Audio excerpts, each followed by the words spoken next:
कुरान करीम की बेहुरमती का इल्जाम, सरगोदा में हुजूम ने शहरी के घर पर धावा बोल दिया, फैक्ट्री को आग लगा दी। पुलिस की भारी नफरी ने पहुंचकर हालात काबू में किए। मुबैना तौर पर कुरान पाक की बेहुरमती की गई और उसके बाद इलाके के लोग मुश्तिल हो गए और जिस शख्स पर इल्ज़ाम लगा उसको उन्होंने तशद्दुद का निशाना बनाया।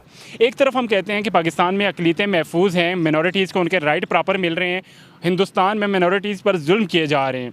अगर देखा जाए तो वहाँ पे मुसलमानों की तादाद 24 करोड़ से बढ़कर 37 करोड़ हो चुकी है। अगर वहाँ मुसलमानों पर मुजालिम ढाए जा रहे हैं तो आबादी कैसे बढ़ रही है। दूसरी तरफ हमारे यहाँ कभी 150 साला मंदिर तोड़ दिया जाता है और वहाँ पर एक कंस्ट्रक्शन प्लाजा तैयार किया जाता है। दूसरी तरफ कुरान की बेहुरमती को लेकर मतलब हम जो है वो मिनॉरिटीज़ के राइट उनसे छीन रहे हैं, उनको आग लगा रहे हैं, जिंदा जला रहे हैं। पाकिस्तान के मुसलमानों ने एक बार फिर क्रिश्चियन कम्युनिटी पर हमला किया है, एक शू फैक्ट्री को आग लगा दी है और एक शख्स जिसकी इंफॉर्मेशन ये आ रही थी कि उसको मार दिया गया है, लेकिन अब मैं देख रही थी कहा जा रहा है कि शायद वो बच गया है। आपसे मैं एक सवाल पूछना चाहूँगा, आपके मुंह पे मैं थूक फेंकूं, आप क्या करेंगे? आप मेरे मुंह पे कोई थप्पड़ रसीद नहीं करेंगे क्या? पाकिस्तान के अंदर अगर एक शख्स पाकिस्तान की और ना सिर्फ पाक बल्कि मुसलमानों की एक मुकद्दस किताब कुरान पाक को जलाता है, उसकी बेहुरमती करता है, तो आपको क्या लगता है कि मुसलमान वायलेंट नहीं होगा अंदर से? जय हिंद दोस्तों, मैं विजय और आप देख रहे हैं अभी रिएक्शन। तो दोस्तों, पाकिस्तान में एक एरिया है सरगोदा, जहाँ पे क्रिश्चियन कम्युनिटी के एक घर के ऊपर कट्टरपंथियों द्वारा हमला किया गया, घर को जलाया गया, साथ ही में उनकी फैक्ट्री को भी आग लगा दी गई है। जो घर का मालिक था उसको भी बहुत मारा पीटा गया है। दोस्तों, इससे पहले भी पाकिस्तान में क्रिश्चियन कम्युनिटी के ऊपर अटैक किए गए थे, चर्चेज चला दिए गए थे। तो इस तरह का माहौल वहाँ पे माइनॉरिटीज़ के साथ में है दोस्तों। और बाद में ये पाकिस्तानी कहते हैं कि हमारे यहाँ तो जो भी माइनॉरिटीज़ है उनको सारे हुकूक दिए जाते हैं, उनको सब तरह की आज़ादी है। तो ये है दोस्तों आज़ादी। और आपने देखा होगा दुनिया में कहीं पे भी किसी मुस्लिम के ऊपर अगर ऐसा अटैक होता है तो यही लोग चिल्लाते हैं कि इस्लामोफोबिया हो गया है। तो अब इनके देश में क्या हो रहा है दोस्तों माइनॉरिटीज़ के साथ में। तो खैर, अब ये जो हमला हुआ है दोस्तों, इसके बाद में पाकिस्तान से किस तरह के रिएक्शंस आ रहे हैं, यही आज की इस वीडियो में देखेंगे। तो चलिए करते हैं वीडियो को शुरू। मगर वीडियो शुरू करने से पहले जो भी हमारे चैनल पर पहली बार आए हैं या जिन्होंने अभी तक हमारे चैनल को सब्सक्राइब नहीं किया, प्लीज़ हमारे चैनल को सब्सक्राइब कीजिए, वीडियो को लाइक और शेयर जरूर कीजिए। तो चलिए करते हैं वीडियो शुरू। आपसे मैं एक सवाल पूछना चाहूँगा, आपके मुंह पे मैं थूक फेंकूं, आप क्या करेंगे? आप मेरे मुंह पे कोई थप्पड़ रसीद नहीं करेंगे क्या?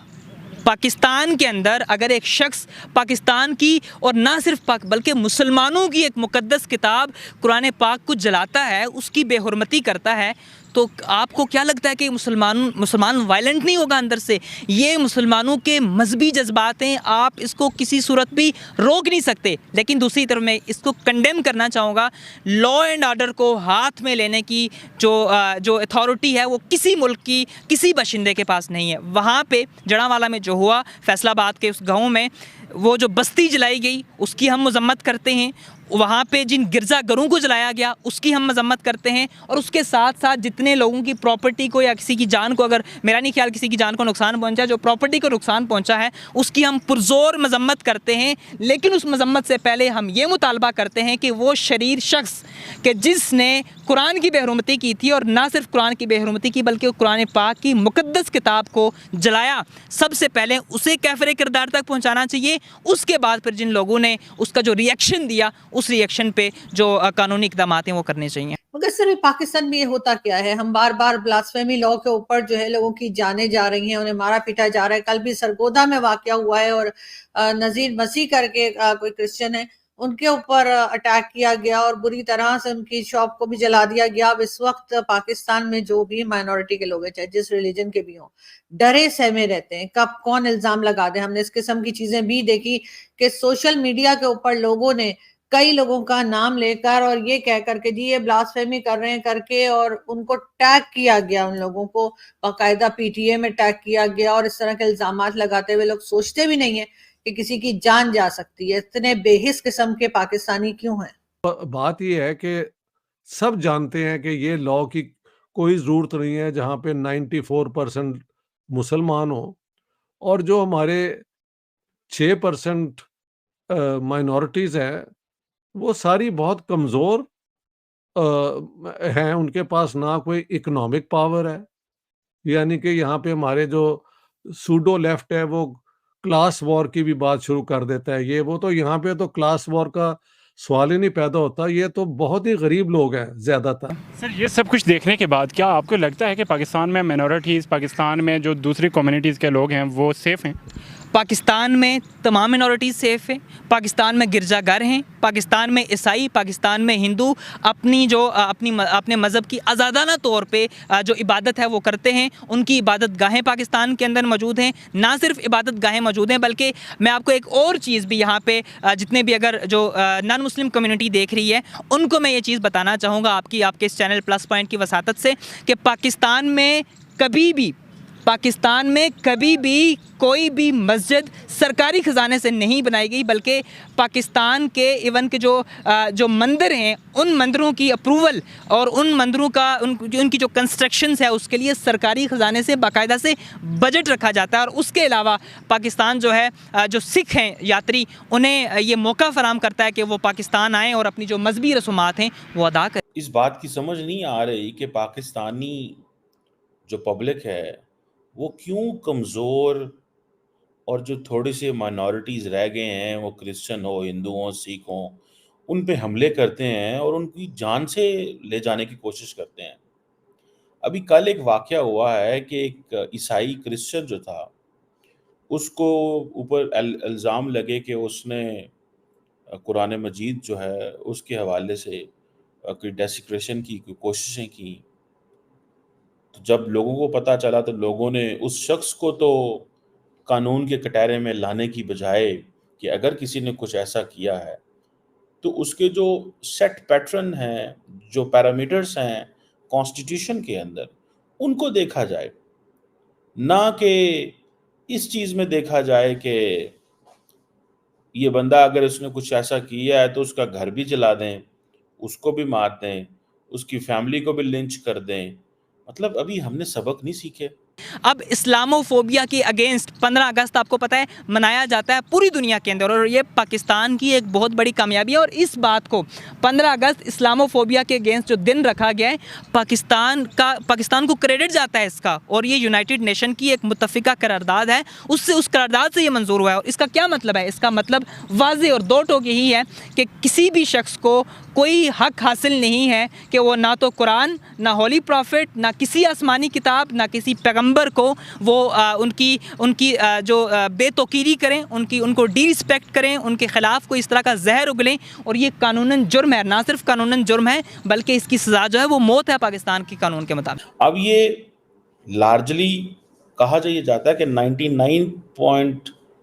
99% ही शायद, या 99% जो वाक़यात होते हैं वो फैब्रिकेटेड होते हैं। मतलब ये कि कई दफ़ा एक शख्स दूसरे शख्स के मुकाबले में स्कोर सेटल करने के लिए ये कर देता है। बहुत सारी हमने ऐसी मिसालें सुनी हैं जहाँ पे एक वक़्त में हमने ये महसूस किया और ये इंफॉर्मेशन मिली कि जिन लोगों ने किसी ईसाई या बाकी किसी मज़हब के लोगों को मारने की कोशिश की, तो पीछे जो था वो उनका पर्सनल ग्रज था, लेकिन अवाम के सामने वो ले आए कि ये तो कुरान मजीद की जो है वो बेहुरमती करने लगा। भाई बहुत अफसोसनाक है। तमाम मुसलमान इसके बारे में भरपूर मजम्मत करते हैं, किया भी है और हम भी करते हैं, हम उनके दुख में शरीक है। भाई नहीं होना चाहिए, क्यों हो भाई? वो लोग जब अमन के साथ रह रहे हैं, अपनी बात कर रहे हैं, करने दो। इस्लाम कोई जबर तो नहीं, ज़बरदस्ती आप पकड़ के उनको गिराएंगे तो इस्लाम कबूल करें, ऐसा कुछ नहीं है इस्लाम में। ये गलत जो है अफवाहें फैलाई जा रही हैं, इस्लाम का गलत रूप दिखाया जा रहा है। सर आए रोज़ इस तरह के वाक़यात देखकर मुझे लगता नहीं है कि पाकिस्तान में मिनॉरिटीज़ सेफ़ हैं। आप क्या कहना चाहेंगे कि आपको लगता है कि वाकई मिनॉरिटीज़ पाकिस्तान में सेफ़ हैं? नहीं, सेफ़ नहीं है, कोई बंदा सेफ़ नहीं पाकिस्तान में। भाई देखें, सेफ़ नहीं है, होने चाहिए, इदारों का ख्याल रखना चाहिए, गवर्नमेंट का काम है भाई, तवज्जो की ज़रूरत है इस बारे में। सरगोधा में एक ऐसा खौफनाक वाकया हुआ है जिसमें एक हजूम जमा हुआ, वही पागल हजूम, वही मॉब के जो जमा होता है उसके बाद मजहब के नाम पर लोगों को मार देता है। वैसा ही एक हजूम, एक मॉब फिर जमा हुआ और उसने सरगोधा में घरों को आग लगा दी। क्रिश्चियन कम्युनिटी सरगोधा, जहां पर क्रिश्चियंस के काफी घर हैं, वहां पर घरों को आग लगाई गई है और उसके बाद उसका सामान उठा के फेंका गया है और जो शू फैक्ट्री थी उस शख्स की जिसको मारा पीटा गया और मरने के करीब वो पहुंच गया और उसके ऊपर इल्जाम लगाया गया, उसको भी आग लगा दी गई। अब सोचने की बात यह है कि वो शू फैक्ट्री, वहां से जूते वो जो बनाता था, वो मुसलमान भी खरीदते होंगे, वो सिर्फ क्रिश्चियंस के लिए तो नहीं बनते थे। तो जो लोग आपके लिए काम करते हैं, रोजगार पैदा करते हैं, आपके लिए प्रोडक्ट्स बना रहे हैं, उनकी आप वो प्रोडक्ट्स पहन रहे हैं, लेकिन आप उनको मजहब के नाम पर मार भी रहे हैं। सर ऐसे पहली बात तो ये है कि इस वाक़े के ऊपर एज अ मुस्लिम मुझे बहुत दुख हुआ कि कुरान पाक के साथ इस तरह का वाक़या नहीं होना चाहिए। पहली बात तो ये है कि इन वाक़यात के ऊपर कोई रोकथाम होनी चाहिए। और दूसरी बात ये है कि जिस तरह पाकिस्तानी, चलें ठीक है, क्रिश्चियन ने जो भी ईसाइयों ने जो भी इक़दाम किए हैं या जो कुछ भी किया, उन्होंने जो भी अमल किया कुरान शरीफ किया, पहली बात तो ये बहुत गलत है। दूसरी बात ये है कि जिस तरह से फिर रद्द-ए-अमल मुस्लिम का रद्द-ए-अमल आई है उन लोगों के ऊपर, वो नहीं होना चाहिए था। क्यों नहीं होना चाहिए था? क्योंकि पाकिस्तान में नामूस रिसालत के ऊपर एक आइन मौजूद है, कानून मौजूद है। तो इदारे अपने हिसाब से जो भी उनके लिए जज़ा सज़ा होती है वो करते हैं। जिस तरह से मुस्लिम है ना, हजूर पाक हो गए, अल्लाह ताला हो गया, उनके ऊपर अकीदा ईमान है, तो उसी तरह ही कुरान पाक के अलावा, हज़रत ईसा के अलावा, चाहे मूसा के अलावा और भी जितने पैगम्बर, अगर उनके ऊपर आपका कोई भी किसी भी तरह का कोई भी अकीदा ईमान नहीं है तो आप मुस्लिम नहीं कहला सकते।